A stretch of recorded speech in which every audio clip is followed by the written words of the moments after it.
Have you ever stood on the sidelines, watching someone with half your talent take the prize that was supposed to be yours? You know exactly who I'm talking about. That person who doesn't have your sharp wit. They don't have your natural eye for detail. They don't have that lightning-fast intellect that everyone told you was a gift from birth. Yet somehow, inexplicably, they are winning. They are getting the promotion you deserved. They are building the business you dreamed of. They are living the life that you thought your talent had guaranteed for you. And you are left standing there, in the quiet of your own room, wondering, what is wrong with me? It is a terrifying question. You have the ability. You know you do. People have told you your whole life how special you are, how much potential you carry. But lately, that word, potential, it feels less like a compliment and more like a heavy chain around your neck, doesn't it? Because potential that doesn't turn into reality is just a fancy word for failure. And the worst part, the part that keeps you awake at 2 a.m., is seeing average people. People who technically shouldn't be outperforming you, leaving you in the dust. It is frustrating. It is confusing.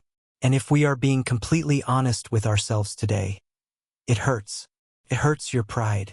It hurts your sense of self. But I want you to stay with me, because today, I am going to share a story that rips the cover off this mystery. I am not telling you this to make you feel worse. I am telling you this because the answer to your struggle isn't what you think it is. Let me introduce you to a young man named Marco. Marco was what the world calls a prodigy, a natural. From the very first moment he picked up a chef's knife, it was like the steel became an extension of his own hand. While other culinary students were sweating, trembling, struggling just to dice an onion without cutting themselves, Marco's cuts were rhythmic, precise, beautiful. The kitchen spoke to him in a language only he could understand. He didn't just taste food, he experienced it. He could taste a complex sauce once, close his eyes, and recreate it perfectly from memory, usually improving it with a subtle twist that no one else would have thought of. His instructors called him gifted. His classmates called him lucky. But Marco just thought this was normal. To him, cooking felt as easy as breathing. It required no effort. It was just who he was. After culinary school, Marco bounced around a few high-end restaurants. But he knew where he belonged. He belonged at the helm. Why work for someone else? Why build someone else's dream when you have this kind of blazing talent? So, at 28 years old, Marco took the leap. He opened his own restaurant. He named it Marcella's after his grandmother. It was his temple. He poured his soul, his savings, and his ego into those four walls. The opening night was spectacular. It was the kind of night you dream about. The air was filled with the clinking of glasses and the hum of satisfied conversation. Food critics came, forks poised. They ate, they swooned. They wrote reviews praising his inventive flair and his intuitive, almost psychic understanding of flavors. Marco beamed. This was it. This was validation. This was exactly what his talent had been preparing him for all these years. But then, the silence came. After the initial buzz died down, after the critics moved on to the next new thing, the customers didn't come back. Not in the way he expected. Some nights, Marco would peek out from the kitchen doors and see a dining room that was half empty. The energy was gone. The reviews started to get weird, inconsistent. One week, a diner would call a dish transcendent, a religious experience. The very next week, a different customer would order the same dish and call it confusing or disappointing. Marco couldn't wrap his head around it. He paced the kitchen floor, his mind racing. He had the talent. He had the creativity that others would kill for. He had the training. Why wasn't this working? But what Marco didn't know, what he was too blind to see, was that just 3 blocks away, there was a small, unassuming diner called Betty's Kitchen, and it was packed. Every single day. And Betty was the most average cook you would ever meet. Marco decided he just needed to try harder. That was the answer, wasn't it? If the customers weren't coming, it meant he wasn't dazzling them enough. He needed to show them excellence on a level they had never seen before. So he went to work. He started creating dishes that were less like food and more like modern art. Foam made of truffle oil, deconstructed lasagnas, presentations that required tweezers to assemble. He would stay up until dawn, eyes burning, imagining new combinations, new techniques, new ways to flex his creative muscles. He changed the menu every single week. "Keep it fresh," he whispered to himself. "Keep it exciting. Never let them get bored." But the customers didn't look excited. They looked confused. One evening, a regular customer caught Marco's arm. "Hey chef, I loved that rustic pasta dish you made last month. I brought my sister here specifically to try it, but I don't see it on the menu." Marco waved his hand dismissively. "Ah, that is old news. I have evolved past that dish. Try the squid ink risotto with the lemon foam. It is far superior." The customer looked disappointed, but Marco didn't care. They just didn't understand his genius. The empty tables persisted. The silence in the dining room grew louder, heavier. So Marco panicked. He decided to expand. If people wanted options, he would give them the world. He blew up the menu to 43 items. Seafood, steaks, handmade pasta, fusion dishes that combined 3 different cuisines on one plate. He hired 2 more line cooks just to handle the prep work. He was working 18-hour days now. He arrived before the sun came up to accept deliveries and left long after midnight, scrubbing the floors himself. He was exhausted. His bones ached. But he pushed through. Because talent requires sacrifice, right? That's what they say. But the kitchen became a war zone. With 43 items, the quality became a gamble. One night, the risotto was perfect. The next night, it was gluey because Marco was pulled away to fix a complex sauce that only he knew how to make. His staff couldn't keep up. They were drowning. They would finally master a dish, finally get the rhythm right, and then Marco would rip it off the menu and replace it with something new. Costs spiraled out of control. With so many options, ingredients were rotting in the walk-in fridge before they could be used. Marco found himself throwing away hundreds of dollars of premium food every week. He was literally throwing his dream into the trash, bag by bag. And still, 3 blocks away, Betty's kitchen had a line out the door. Marco walked past it one rainy Saturday morning. He stopped, pulling his collar up against the cold, and peered through the fogged-up glass. The menu was written on a scratched-up chalkboard on the wall. It had 6 items. 6 pancakes, eggs, burgers, meatloaf, beer, coffee. That was it. Nothing creative, nothing innovative, just basic food. And every single table was full. Families were laughing. Waitresses were weaving through the crowd with steaming pots of coffee. Marco felt something twist in his stomach. Felt like a hot stone of envy. It wasn't fair. Betty's food was nothing special. He had eaten there once. The eggs were just eggs. The pancakes were fine, fluffy enough, but ordinary. There was no flair, no vision, no talent. Yet her diner was a thriving heartbeat of the neighborhood, while his restaurant was a beautiful corpse. It is the location, he lied to himself. It is marketing. It is because people in this town have no taste. They don't appreciate real art. He started blaming his staff for not executing his vision. He blamed the customers for not being adventurous. He blamed the economy. He blamed everything and everyone except the one thing he couldn't see. 6 months in, and Marcella's was failing. Marco had burned through his savings. He had taken on debt that kept him awake at night, staring at the ceiling. His staff turnover was constant. No one wanted to work in a manic, unpredictable environment. Marco himself was a shell, burned out, disillusioned, angry at the world. He had done everything right, hadn't he? He had the talent. He worked harder than anyone. He innovated. So why was he drowning while Betty, with her boring menu and average skills, was sailing? Then, on a Tuesday afternoon, something unexpected happened. His landlord, an old man named Vincent who owned both buildings, stopped by. Vincent was in his 70s. a quiet man with hands that looked like leather and eyes that had seen everything. He rarely spoke beyond asking for the rent check. But that Tuesday, he sat down at the empty bar and watched Marco frantically prepping for a dinner service that might not even happen. "Mind if I ask you something?" Vincent's voice was gravelly and low. Marco, stressed and chopping garlic at the speed of light, nodded without looking up. "Do you know what you are going to cook tonight?" Marco paused, confused. He looked up, wiping sweat from his brow. "What do you mean?" "Of course. I have a menu." "No," Vincent said, shaking his head slowly. "I mean, do you know exactly what you are going to cook? Exactly how you are going to cook it? And exactly when you are going to cook it?" Well, it depends on what people order. I adjust based on the flow, on the vibe of the room." "What about tomorrow?" Vincent interrupted. "Do you know what you will cook tomorrow?" Marco set down his knife. He felt defensive. "The menu changes. I create based on inspiration, on what ingredients speak to me that morning." "And Betty?"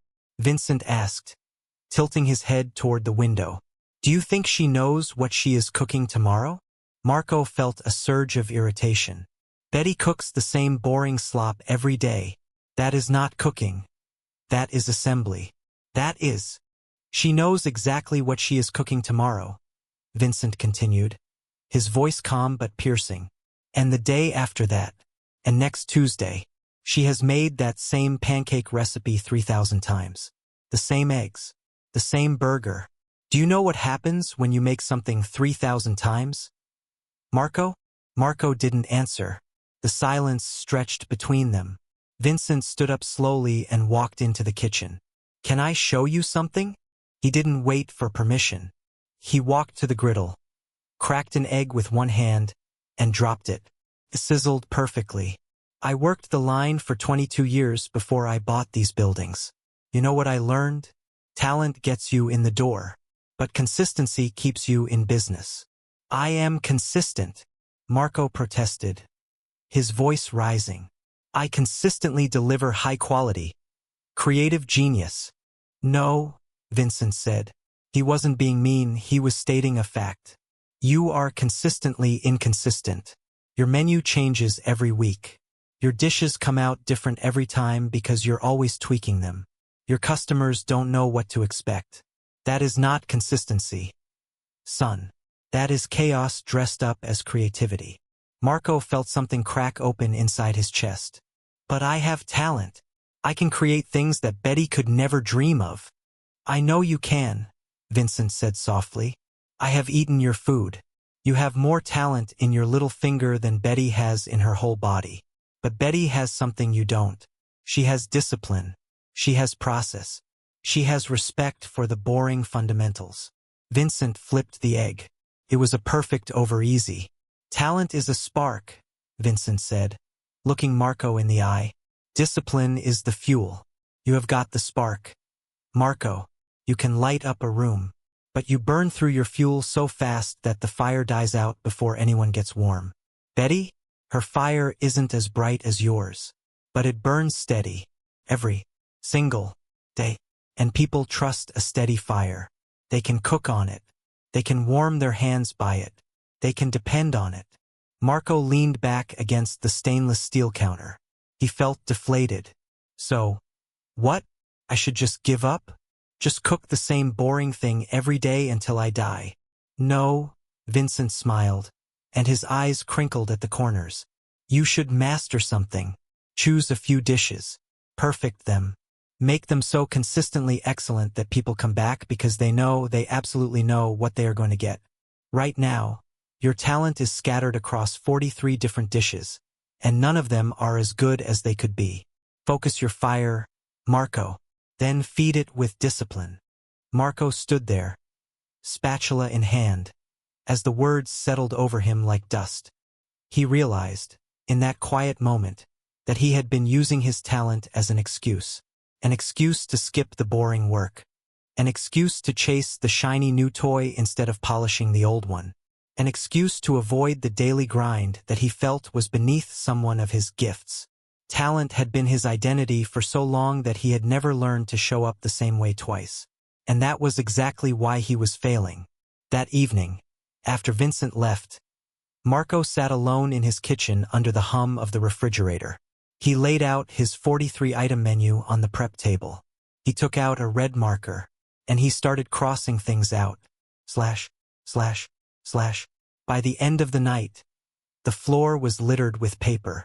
His menu had 8 items. Just 8. 8 dishes that represented his absolute best work. But more importantly, 8 dishes he could commit to making the same way, with the same love, every single time. The next morning, he came in early, not to create something new, but to practice. He made his signature pasta dish. Then he threw it out and made it again. And again. He documented every step. He weighed the salt to the gram. He timed the boil to the second. He created systems. He wrote processes. He did the boring, repetitive, unglamorous work that he had always thought was for average people. For the first time in his career, Marco focused on consistency over creativity. He trained his staff on these 8 dishes until they could make them in their sleep. No more chaos. No more last-minute screaming. No more improvisations that only Marco could execute. Every dish could be replicated perfectly, every time, by anyone on the team. He stopped changing the menu when his creative impulse flared up, screaming at him to add a new foam or a new fusion taco. He forced himself to redirect that energy into perfecting what was already there. Could the sauce be 1% silkier? Could the plating be cleaner? Felt strange at first. Felt like he was wearing a straitjacket. Felt like he was suppressing his art. But then, something shifted. Marco realized he wasn't suppressing his talent. He was laser-focusing it, like sunlight through a magnifying glass. His ability became dangerous, powerful, and hot when it was concentrated on one spot rather than scattered everywhere. Over the next few weeks, something remarkable began to happen. The customers started returning. "I brought my friend to try that pasta you make," a woman said one night, and the pasta was there, and it was exactly as good as she remembered. Tasted like reliability. Word spread, not because Marco was doing something wild and new every week, but because he was doing something consistently excellent. The reviews became boringly predictable: 5 stars, 5 stars, 5 stars. People knew what to expect, and they loved the safety of that knowledge. 3 months later, Marcella's was bustling. Real regulars, people who had their table and their dish. His costs dropped because he knew exactly what to order. His staff was laughing in the kitchen because they weren't terrified of mistakes anymore. Marco's stress melted away, replaced by a quiet, steady pride. One crisp morning, Marco walked past Betty's kitchen. The line was still there, but now, 3 blocks away, there was a line at Marcella's too. Betty happened to be looking out the window. She saw him. She smiled and gave a little wave. Marco waved back. For the first time, he understood. She wasn't his competition. She was his teacher. She had been showing him the answer all along. He just hadn't been humble enough to see it. Talent opened the door, but discipline built the house. This is exactly what happens in our lives when we confuse talent with success. We think that because we are naturally good at something, success should be our birthright. We think our gifts are enough. But here is the truth that no one wants to hear. The truth that might sting a little. Talent without discipline is just wasted potential. And average ability combined with ferocious consistency will beat talent almost every single time. Think about it in your own life. The talented writer who only writes when inspiration strikes will never finish the book that the average writer completes by grinding out 500 words every morning before breakfast. The naturally athletic person who trains sporadically will never achieve the physique of the average person who never misses a workout for 3 years. The brilliant entrepreneur with 10 half-finished genius ideas will always lose to the average business person who executes one boring idea flawlessly. Why do talented people fail? Because talent makes things feel easy at the start. And that ease? It is a trap. It is a seductive lie. We never developed discipline because we never needed it to get by. We chase novelty because consistency feels boring. We rely on improvisation because structure feels like a cage. We skip the fundamentals because they seem beneath us. And then we wake up one day and wonder why people with half our ability are running laps around us. Here is what we miss. Those average people winning? They aren't actually average. They are exceptional at the one thing that matters most, showing up. Doing the work. Again. And again. And again. Even when it's not exciting. Especially when it's not exciting. Betty wasn't an average cook. She was an extraordinary executor. She had mastered the art of doing the same thing excellently. Repeatedly. Reliably. That is not average. That is rare. The psychological principle here is simple but profound. Consistency creates compounding returns. Every time you show up and do the work the same way, you get slightly better. That improvement is invisible day to day. You can't see it in the mirror. But over months, over years, it becomes transformational. Talent gives you a head start, but consistency determines where you finish. So I have to ask you, and I want you to be honest with yourself, where are you relying on your talent instead of building your discipline? Where are you scattered across 43 different projects instead of focused on your 8? Where are you chasing the new sensation instead of perfecting what you already do? Maybe you are the talented person frustrated that your career is stagnant, but you have jump jobs every year instead of mastering one role. Maybe you are the creative with 100 brilliant beginnings and 0 endings. Maybe you are the intellectual who is always learning new things but never going deep enough to become a master of one. The path forward isn't more talent. You have enough talent. The path forward is more discipline. It is choosing your 8 dishes. It is showing up the same way, day after day, even when it feels like grinding dust. It is trusting the process more than the spark. So today, I want you to sit with one question. What would happen if you took your incredible talent and focused it through the lens of extreme discipline? What if you stopped chasing every new shiny object and instead committed to mastering the boring reality in front of you? You don't need more gifts. You need the humility to do the work. You need the patience to repeat yourself until you can't get it wrong. You need the wisdom to know that the steady fire outlasts the explosion. Your talent is a gift.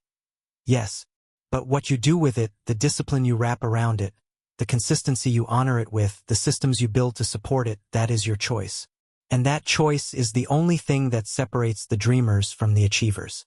If this story resonated with you, if you saw a reflection of yourself in Marco, or if you found yourself realizing that you need to find your own Betty inside you, then subscribe to this channel. Every week, I share stories like this, stories that help us see our struggle from a new angle. And remember this, you do not have to be the most talented person in the room to win. You just have to be the most consistent. Start there. Choose your 8 dishes. Perfect them. Show up tomorrow and do it again. The world doesn't need more talented people who burn bright and burn out. It needs people like you who are willing to tend the fire, day after day, until it becomes something extraordinary.